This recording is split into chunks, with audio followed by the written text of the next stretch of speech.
Many people believe that free market capitalism is selfish, even immoral.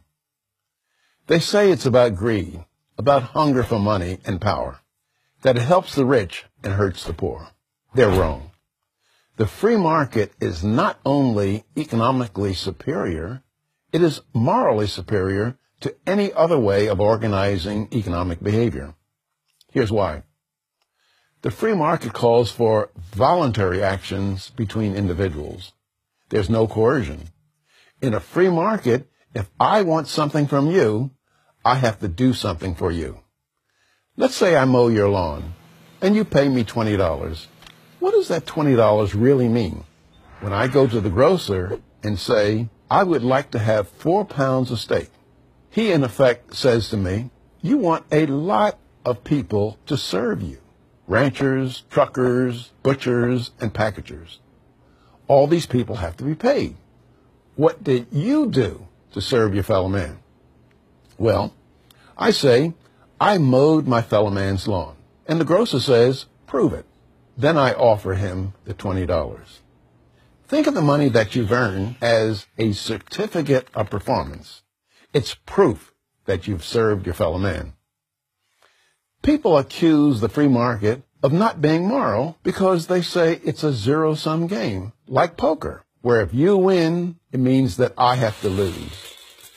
But the free market is not a zero-sum game. It is a positive-sum game. You do something good for me, such as give me that steak, and I'll do something good for you, give you $20. I'm better off because I value the steak more than I value the $20, and the grocer is better off because he valued the $20 more than he valued the steak. We both win. Ironically, it's the government, not the free market, that creates zero-sum games in our economy. If you use the government to get a food stamp, a farm subsidy, or a business bailout, you will benefit, but at the expense of your fellow citizens. Isn't it more moral to require that people serve their fellow man in order to have a claim on what he produces, rather than not serve others and still have a claim? But a lot of people ask, what about giant corporations? Don't they have too much power over our lives? Not in a free market, because in a free market, we, the people, decide the fate of companies who want our business. Free market capitalism will punish a corporation that does not satisfy customers or fails to use resources efficiently. Businesses, big and small, that wish to prosper are held accountable by the people who vote with their dollars. And again, it's the government that can undo this. Take the example of the American automobile industry. It was struggling to survive in 2009. Why? Because they were producing cars that did not please a sufficient number of their fellow men.